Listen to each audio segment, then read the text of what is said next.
privacy. There are certain instances where I have seen Miami reporters agree and work with management to not release personal information on why a player is out. There's all sorts of health stuff going on with Porzingis that Steve Kerr, when he mentions a word about it, all of a sudden starts backtracking because they're just stuff that you don't want out there in public, that people are in agreement it's okay to keep private. But usually when an accident happens in public, the next thing that happens is what's happened to Tiger Woods now a couple of times. We're going through your medical records. We all of a sudden have permission to go past the normal guard gates around privacy and go where the news is. What is your take on what's responsible and fair here, and 11 days of silence regarding something that's an accident so horrific that Kyle Shanahan cannot do his job right now? He's still suffering from concussion symptoms and is not able to coach or run the 49ers. What's fair here, Zaz? Okay, I'll tell you what's fair. See, this is why I love doing this show in this style and this format. No matter what I do, I'm always do this because I get to DJ. Now, they ain't got me in this song. It's them three on this song. All right, here comes the remix. My turn. Dan, thank you for that question. What's fair here is, one, something that is going to be consistent and it's going to be of standard that everybody has to apply to. And this is not a player getting nicked and you're like, well, suck it up, or, oh, that's not that bad, or, ooh, that is bad, but let's see if you can heal because we don't want to give an advantage. At least the spirits of all of those, you understand, is for some competitive advantage, or more importantly, not a competitive disadvantage. This ain't got nothing to do with 4th and goal, we down 3, should we punt the ball? This has to do with image. So now, once again, we're getting back to that same place. Stop trying to distort reality. Stop trying to change how I perceive you. Keep it real, because I am the type. I'm not speaking for y'all, but y'all rocking with me. Y'all on this show with me, so maybe you are agreeing with me to this point.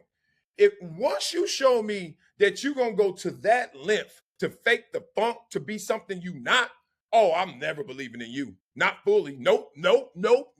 Can't lie to you. As soon as I know that, it ain't even if you lie to me. It's more than a lie. It's if you rearrange how I perceive you. If you rearrange in deception how you're being received. I never, and I know a lie is in there. You had to do some lying to do it. But that ain't even the problem. The problem is the result of you really trying to say, I want him to think this when I'm really that. Ooh. What did Outkast say? 2 things I hate: lies, the things that make my blood boil, boa constricted around my soul that they coil. Ooh. I'll slow it down for you. He said, 2 things I hate: a liar and a thief. It makes my blood boil, boa constricted around my soul as they coil. Oh, I can't stand them. All right, so anyway, that's it, right? You be like, oh, what are you doing? When you do that, ain't no coming back. Not over here. And that's what the 49ers just did. That's what the police just did. Literally, like there's no other explanation. I love how when people lie, you get stuck in this little bubble and you think you know it all, you see it all, you got it all answered. Because sometimes you've had a lie that worked. So you think it's going to work again. This one ain't working. It ain't working at all. So I think what's fair is that I'm so invested in the 49ers as a fan. As someone who gives y'all, people pay money to go support y'all. When the last time y'all won something? It don't matter. They buy, man, I live in LA. There's so many 49er fans down here. Not as many as the Raiders. They everywhere. And they giving you their money. They driving through traffic. They Niner gang bang on people. And then how you pay them back? BS. Just say coach got in an accident. Coach was on his phone, got in an accident. How hard is that? First of all, Half your fan base is on their phone on the way there. Hey, dog, what parking lot you in? Y'all tailgating already? Where the food at? He driving there. You think they don't understand this? And then he would have been sympathetic because he almost died in that thing, they said. Now, they said it was bad. You become sympathetic. If you keep it real, you become sympathetic and like, oh, that's bad that you did that, but we feel for you. People always will look at that. If he's hurt, we're going to overlook that how he got hurt. You messed this up. I don't have an issue with us not having this information. I'm not sure why it's such a big thing if criminal activity didn't take place. The part that I am curious about is it appears, like you said, that sometimes there are instances where the media will be working with management and they're agreeing to not let the information out. It appears that there was some media who had this information and was sitting on it. And that part I don't understand. Oh, you understand it. You understand it. You just don't know why they apply it, why they do it. Why is there an application of, you're supposed to let things out. Now, I understand it's not realistic to think that you're open source. So if you're in the media, everything you hear, you must report. Everything you see, you must report. You wouldn't have it. You wouldn't be in the media long. You wouldn't have relationships because some cats are doing things they don't want reported off the record, right? You walk by and saw the general manager come out that assistant's office and you like,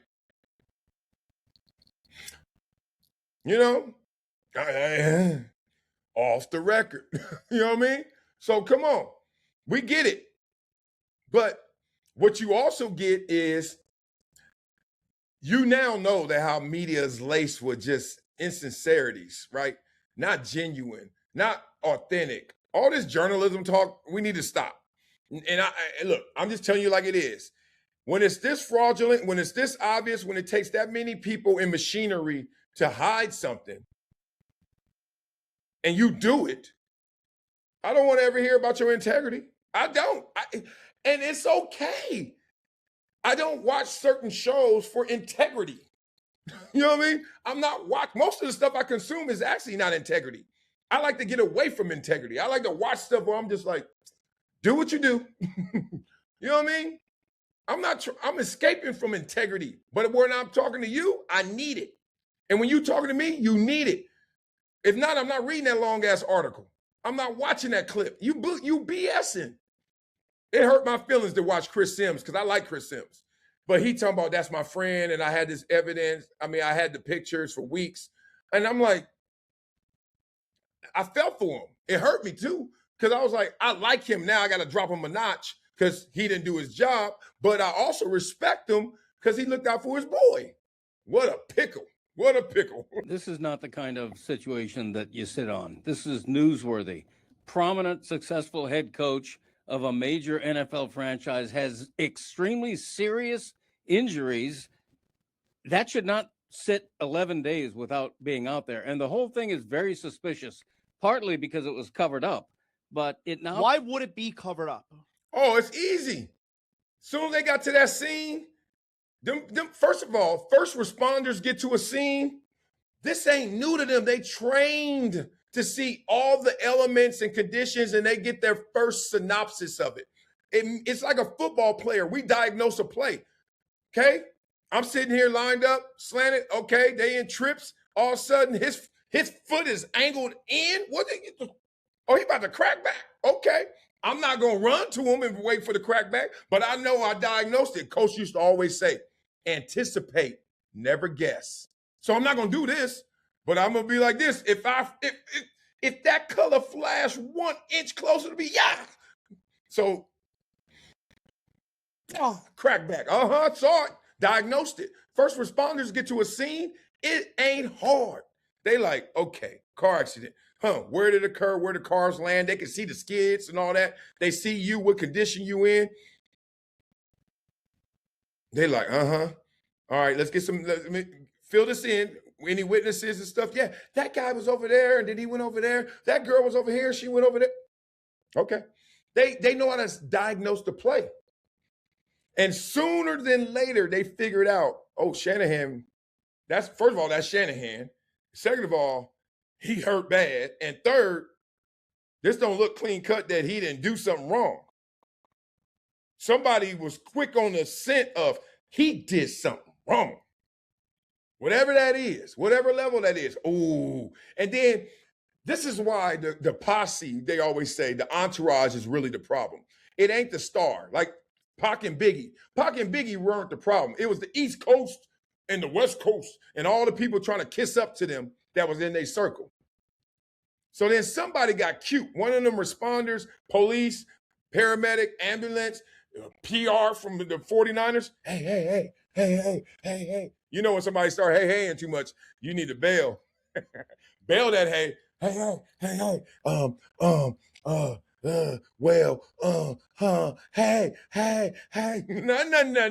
What? Say it. You want me to cover this up? You don't want me to write his name? You don't want me to say what happened? What you doing? I ain't saying it, man. If you don't move. That's the part I'm confused with. Unless there's criminal activity. Okay, I think to me this is a hint based on what I've read.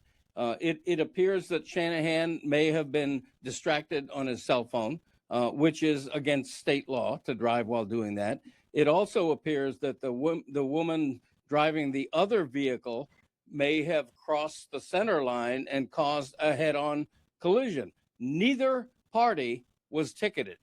And the rationale was that both parties were guilty, so we're not ticketing anybody. What is Chris Sims' responsibility here? Because Tim Kawakami is going after Florio and Chris Sims because they work together, and Kawakami is tweeting, wait, did the journalistic Guardians co-host just talk in detail about his friendship with Kyle Shanahan and the crash, but waited until 13 days after the crash and 3 days after the 49ers announced it? Sure, that wasn't just capitulation to the 49ers. Who ordered the code red? That's how I felt. Like, come on, Chris. Like, okay, now you're going to tell me, oh, yeah, I knew this and that and that. And I'm never to this degree, but I'm sure I've been guilty of sitting on something before. I just feel like I have, because I know that dilemma of like, this your boy that's hurt, but then you going along or you leading the charge of we're not going to go there until we know that he's in the clear. See, it's almost worse that she did bad and he did bad because of this. He's on his phone. I don't know if he's looking at it, playing. You know he on his phone. He on his phone. And then you get hit, and then you get the worst of it. That just makes people think weird. Like they think like, oh, we got to protect him because he didn't really do anything wrong. If she didn't come across, nothing would have happened. And that's the thing about it. Yes, that's actually the problem. The reason that is a law not to be on your phone is not because you're going to swerve out your lane all the time. It's because you're not going to see and be aware and alert of whoever is going to swerve out their lane. It's a basketball law. It's not a football law, or you're on offense or defense. It's a basketball. We playing both. I got to be alert, looking out for people, and I got to be alert of what I'm doing. Bad. Chris Real bad. Sims is not a journalist. And even if he were a journalist, I have no problem with him sitting there. They're like best friends. And as we know from this summer, sometimes journalists can have their hypocrisies when there's a relationship. I think best friendship comes before your journalism. I'm about to throw up. The word is dead now. It's officially dead. Stop. What journalism? What? You went to school and learned prose. You learn sentence structure. You learn how to keep integrity when you're interviewing. Journalism, what? Because it doesn't even matter. I mean, being real, let's just be real. Who wants to be a journalist? What is a journalist? Dog, just write something. Just talk about something. The people who are at the top, whether it's through impact, influence, or income, I just killed that one. That was a, ooh, boy, all of my eyes while I go get it. Impact, income, what was the other one? Influence. Journalist for what? Like, what are you talking about? Dog, I'm watching, I watch an Instagram reel of new age CEO before I'm listening to a journalist. That dude be killing it. He's killing it. All these reels I'm seeing, these ain't journalists. People breaking stuff down. I love it. It's some little lady always sitting in her car talking about women and men and relationships. I watch it all the time. She ain't no journalist. I don't know the last time I picked up a newspaper and said, what are they talking about? Because we know y'all just people too. And y'all show y'all humanity through some of these issues like, I'm going to look out for my boy instead of tell the story. Y'all covered up something I think that was not that bad. I mean, it wasn't going to be pretty to see Carl Shanahan gets in an accident on his phone, but then all you got to do is talk fast. Oh, the lady came out of her lane and he got the worst of it. People would have been sympathetic. Y'all messed this up. Like, I'm totally cool with Chris Sims there. I mean, newsworthy is newsworthy. You know, if Shanahan's son has an illness, that's not newsworthy to me. That's a private, personal matter. It's not a private, personal matter when the head coach gets in a very serious auto accident, partly, apparently, of his own doing. That's newsworthy. By any definition, that's newsworthy. But why? So why do we? I'm so glad that stopped. I was just about to say, why are you asking questions when you supposed to be the one answering them? Dang.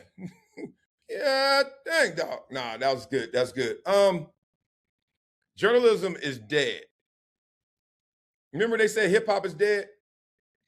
I remember I had a conversation with Nas about that. Nas is really good friends with Ben Horowitz, and I'm good friends with Ben Horowitz. So I get to see Nas a lot. Because when it first came out, I was like, hip hop is dead. I got four 12s in this car. I got 2 15s in that one, and they banging that P. We banging that hustler, ball, gangster, cat pillar. You say hip hop dead? It got a pulse in my car. And even today, I'm listening to Pay Gotti this morning. He up here banging with that crib shit. I'm around here. I'm going around about the rib shit. I'm like, what? Go get it. It ain't dead, but it's dead. What's dead is we're all in on the act. And everybody acting. That's what's dead.